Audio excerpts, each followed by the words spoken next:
And we welcome Sia. I love her. She's just as crazy as we are. Yeah. Sia, before we get this thing rolling, you are out of your friggin' mind. You know that?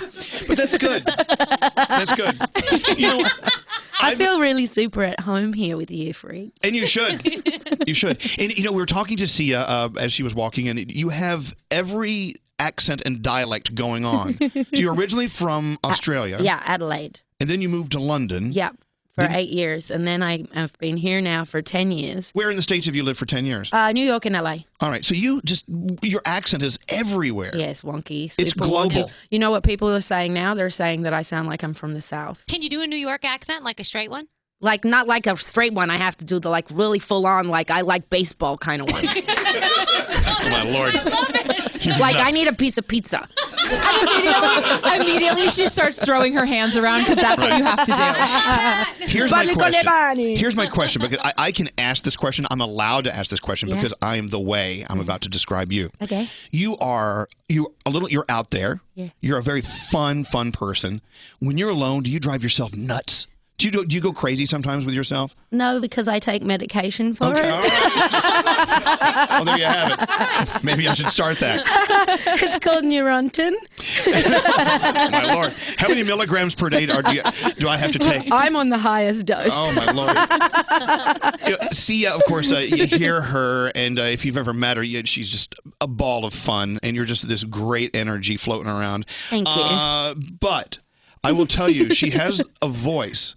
She has this voice, and the first time I truly fell in love with your voice was right here. One of the best songs ever. Now, I mean, you originally didn't want to do the song, did you? No, I wrote it. It was when I just had retired, and I was like, I just got sober, and I was over being an artist, and I didn't want to. I don't know. I just wanted to change everything. Right. I didn't want to tour anymore, and I wanted to live a still kind of ritualistic existence where I just did certain things at each time of the day, and I was home with the dogs, and it was like, this is what I needed to stay sober and just be a healthy person, right? Right. So, so I was like, what can I do? I want to write pop songs for pop stars, and Joe actually introduced me to JD, my manager, and he was the only person I met with who was like, I might be able to make that happen for you. He really listened to me. And then a few months later, he put me in a studio with 10 David Guetta tracks. And I wrote this one, was intended for Alicia Keys, because David said, Alicia's going to feature on the record. Will you write a song for her? And then they sent it to her, and something happened. She didn't end up doing it. And then Mary J. Blige cut it, which means recorded it. Mm-hmm. And then for some reason, he took her vocal off and put mine back on and assumed that I would be thrilled. And you weren't thrilled? Isn't that weird? I mean, I'm thrilled now because I have 2 houses to thank for it. You go, girl. All right. It's hard to stay mad when something buys you that many things. I see. It really bought me a lifestyle I'd never known before. Well, I know, but was it being featured on this track that got you back into performing? Well, no. It was what helped me fulfill my desire to become a successful pop songwriter. It really did wonders for that. Right. And because it showed, I guess, pop stars and record labels that I can write a real pop song. And so that was the transitional sort of moment for me. And then that made me feel confident. I guess I knew then that I could put out records for my fans and that I didn't have to do anything to support them because I didn't need to make money from my own music anymore. Wow. That's okay. So you put out music for the sheer joy of putting out music. Yeah. And now with this record, the only thing I'm doing, and RCA was amazing because they signed a contract saying I didn't actually have to do any promo, which is very unusual for a record company. It's never happened before. I don't think ever. Artist. Usually, just to let you know a backstory, if an artist is signed, they in the paperwork say you have to go out on the road, you have to go to radio stations, you have to be on tour, on TV shows, and they said no, see ya, you just give us music and you can go away. Yeah, and so I think that's probably, it's almost like, if you love someone, set them free, because now I'm here sitting with you. But why are you here sitting with us? You could be at home right now with your dogs. Yeah, well, what happens is that they tell me what's truly, truly important, what's really going to support the record. And I think what happens is that when something gets half successful, there's some part of me that's clearly ambitious and has drive that thinks, okay, so I'm going to choose the 5 things that I'm willing to give up 20 minutes of my life or an hour or even a whole day in order to support this record, because I must want it to go to like number 1. There must be a part of me that wants that. And what a life! What a wonderful, beautiful life you get to live. Exactly, and I still don't have to do anything that involves my face, so I can still lead a reasonably private life. Well, let's talk about that. Yeah, then. is that because I know that you've performed with your back to the audience, and is that just for your privacy? Yeah. I mean, do you have a nice ass? Really good. I really have a great ass. It's really good. Well, may I see it? Yeah. Turn around. Okay, here's Sia's ass. Let's see. Oh, wow. You do have a nice ass. Oh, my God. Look at her. You have it covered up with that loose shirt. You should take that off, honey. You look great. No, but I like for my body to be a wonderful surprise for whoever Oh, my finally Lord. peels off my clothes. Okay. So, and you know, the interview's young. So I mean, we saw you perform, was it on Ellen? With Ellen? With Ellen Yeah. DeGeneres? Yeah. And did you? And She's so nice. I know, but did you feel odd performing with your back to the audience? It was super weird, but here's the other thing is that the other liberty I can take, I guess, now is that I can, like I said to JD when we were talking about what I'm willing to do and what I'm not willing to do, and it was like, I just don't want to do anything I haven't done yet. I mean, I've already done. Okay. I only want to do things I haven't done yet. And I'm like, or silly things that I like can't believe people letting me get away with, like wearing a paper bag on the front cover, on my head on the front cover of Billboard. I can't believe that they let me do that. It's hilarious. You're just going to keep pushing and pushing and pushing until they go, no, there's no way. Yeah, I mean, here's the thing: is I don't need to do anything I don't want to, and I'm not willing to sacrifice my privacy. Wouldn't it be great for anyone in life to be able to say that? Yeah. Say, you know what? I'm very privileged. But unfortunately, there are people who have to put food on the table, and they don't have a choice. They have to face the camera, I guess. Yeah. Well, in whatever aspect Well, of no, their lives. I think that it's possible for anyone to create this kind of career if they think laterally, but people don't trust or have faith that they can get away with more than they think they can. And Absolutely. because this whole system is established that, you know, you really have to go whore yourself out and like hypersexualize yourself, or if you're a woman in pop, to sell records, or it's exhausting. My friends who are pop stars are exhausted. Rihanna, Katy Perry, Britney Spears, our friend Leah Michelle, Shakira, Christina Aguilera, Madonna, Celine Dion, Beyonce. The list goes on and on. All these artists that you've written for. Is it to the point now where when your phone rings, you can assume it's an artist begging you for a hit? I mean, has it turned into that kind of business? She's so honest. I love No, it. really. I mean, do you? I mean, pardon my ignorance, but do you have songs stashed away, waiting for the right artist to call, and you go, you know, I got something for you, and you go dig it out and you see if they like it? I have a bunch of songs that I think are amazing that haven't been cut yet. But no, I don't really keep them. I send them out as soon as they're done. Right. And so what happens is I'll write. I don't have an artist in mind when I'm writing. I just write the song, and then it tells me where it belongs. Have you ever had artists try to outbid each other for a song, or don't give that to her, I want that song? Yes. Yeah. I wrote this song called Pretty Hurts, which is Beyonce's new single. Mm-hmm. And I wrote that song like 2.5 years ago on the sofa in this tiny little apartment that I'd gotten in LA for when I was there. And I wrote it for Katy Perry. And I didn't know her at that point, and I wasn't established or successful. So I sent it to her people, and I don't know how, but I don't think she ever got it. And then a year later or whatever, Rihanna put it on hold. She had it on hold for 8 months, so it missed her first album, and then it was planned to go on the second album. And then maybe a couple months before Rihanna's album was going to be completed, Beyonce heard it somehow, and I don't know how, and she slid right into Homebase and she put down the paperwork for it. Yeah. Wow. And There's paperwork. There's like an application. Yeah, well, it's interesting. does that work? It's not for me. Nobody gets paid for a song. It's an investment. So basically I work, and it's like an investment in my future. So I'll write a song and then deliver it to whoever I think should sing it. And then if they say we want this, then it's their responsibility if they really want that song. And I mean, it's good politics not to then give it to someone else to listen to. I would think so. But sometimes you send a song out to a lot of people just to see who bites, you know? And that's my older style as opposed to now I really hear who I think should sing it. But wait, now you have your own thing going. Your album, of course, which we have to get to. Yeah. You write Who cares about that? This is way more interesting. No, not at all. Well, to me. It sort of ties in. I mean, you write a song and then you say, you know what? This is really my voice I hear on this song. This is my song. No one else gets this. Yes, sometimes that happens. Like with Chandelier, I surprised myself. I was like, I might be attached to this. I think I might have to do this myself. She had Umbrella. She can't do Chandelier and Umbrella. No, but you don't understand. That's what you do. You choose one word. Right.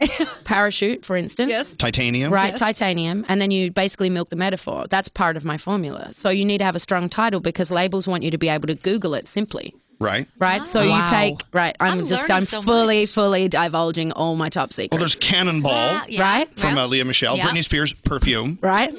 You guys. Oh my God. We just, Oh my God. We're cracking the code, dudes. we're pretty slow. Dude, I got to tell you, the day after I wrote Perfume for Britney, I wrote Cologne. Who would you give that to? Kanye. I tried to give that to Kelly Clarkson. Is anyone going to do that yet?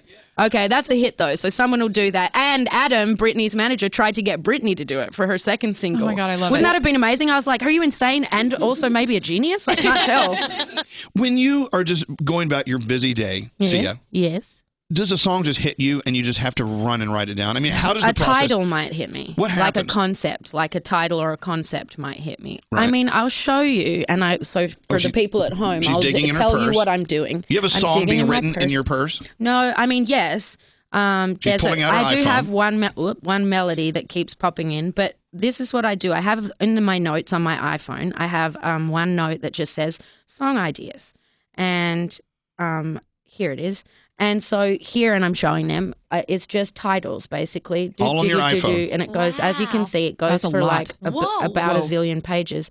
And you'll see every title of every song that you've ever heard on the radio that I wrote. You'll And see in this is original text that you had written. Yeah, this Wow. is just concepts. So, and if I told you now, I'd have to kill you, what they say. Okay. Because I Let's need not to go make that $1 million off Oh those. my goodness. We could use a new house. Oh man! Out of all the artists you've worked with, which one do you think would be out there enough to do something crazy?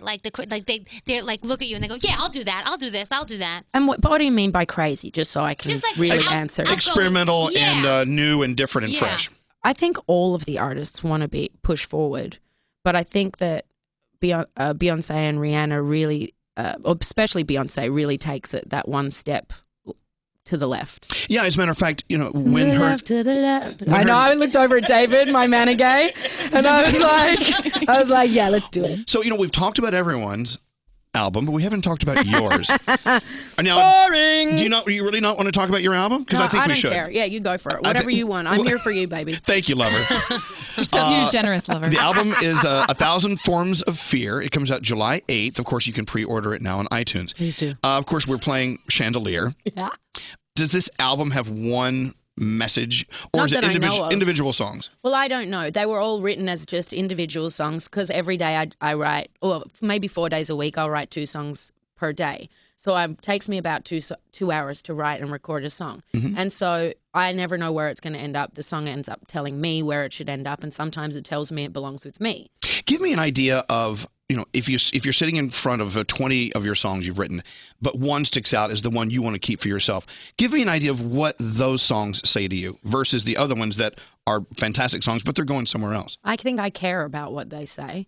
And when I'm writing pop songs, it's like I make them broader and more generic because the truth is that if you want something to be commercially successful, it has to appeal to the most people and the broadest amount of people, and people have to be able to project and attach them some of their own experiences to it. So the simpler you make it, the more successful it will be. So those are the songs I tend to give away because they're more successful. Whereas for myself, I get to be a little bit more cerebral or say things that they can't, or just be more indie, I guess. Well, so- that things won't get on the radio. Boil And down. I don't care. Are there some songs where the music is more important than the lyrics, or vice versa? And when you say, well, see, the thing is that I don't know what my job is I do top line, which is melody and lyrics. And Mm-hmm. I did write the chords to Chandelier, but I'm just learning how to write music and play the piano and write using chords. So for me, I think melody is more important than words. I don't think people listen to words that much. You know what we've learned in radio after all the years is women tend to hear the lyrics and men tend to hear the music, the melody a little more. Do you play keyboard? Do you play what instrument? I have do a you play? piano at my house. Did you That's teach all. yourself how to play? Well, I'm still teaching myself how to play. I mean, I have a recording of me writing a song on the piano. May we hear that? Of course, it's ridiculous. Because I could buy a new house with this. Yeah, right? And this is how, like, naive it is.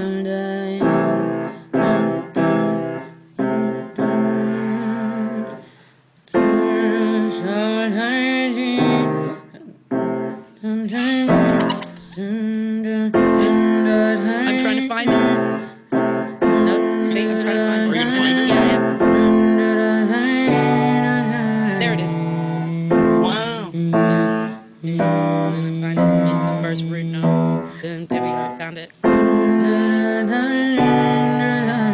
it. Oh my God. Wow. You found it. That's so That is cool. amazing. I like it. You don't even know what the words are. You're just like, Yeah. So, but now it sticks in my head. So it's. May I give you a little advice of all people to give Sia advice? Get a piano lesson. Don't take piano lessons. Oh, that's You know, so nice. when I was a kid, I played beautifully by ear, and then they forced me to take piano lessons, and I couldn't do it anymore, and I no longer can play the piano. It's interesting, isn't it? Yeah. Yeah, I can hear the chord in my head, so all I have to do is find the three notes that make up the chord, and then like teach myself what they are and just like keep Do going that. around them. Teach yourself. Because I hear everything in my head. So, like when I work with a pianist to write a song, I'm like this one, and then they find the root note, and then they do that for me, and they do it much faster. But it's fun to try and do it myself because I'm a megalomaniac. No. I did the artwork for the CD and I directed the video Good for you. chandelier, and now I want to become like a full 100% songwriter. Yeah. There are no credits on the back. It just says Sia. Yeah, exactly. Yep. You are. I find this probably one of the most fascinating interviews we've ever done. Yes. Because Thank you. just with your iPhone, you took us to a place that we've never been before. Oh, that's cool. Well, thanks. No, really, stop it. That's the coolest sound I've ever heard in my life. What was that? What was that? That was a Gyuto monk Do it sound. again. Let me. I don't know if I'm comfortable with that Yeah, sound. I know. It's gag. It's like a gag reflex. Yeah, you shouldn't do that in front of guys. Oh my goodness. All right. Okay. You know what?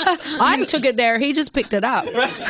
He knew exactly what I was saying. 1,000 Forms of Fear out July 8th. You can pre-order it now on iTunes. And after this conversation with Sia, how could you not order it? Thank you so much for coming in. Oh, thank you for having me. Was it fun being had? Oh, yeah. You Okay, guys are nice. No, That's really the most important thing to me. as you move forward with your career, as you will always be doing, I mean, when you make decisions to go to an interview, which you rarely do, come here. You always have a place with us. Thank you. All right? That's so nice. See ya. Thank you. Look at her. Thanks, guys. You're welcome.